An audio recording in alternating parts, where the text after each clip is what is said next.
তাহলে জিকিরের জগতে সবচেয়ে শ্রেষ্ঠ জিকিরের নাম সহিহ ইবনে হিব্বান, মুস্তাদরাকে হাকিম, দুইটা সহিহ হাদিসের গ্রন্থে হাদিসটা এসেছে।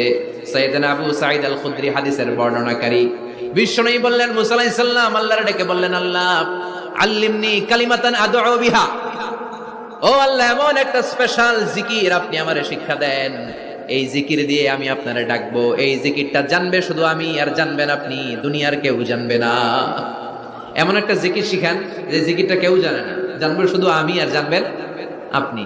আল্লাহ বললেন, মুসা পড়ো লা ইলাহা। মুসা আলাইহিস সালাম বললেন, আল্লাহ জিজ্ঞেস করলাম কি আর কইলেন কি?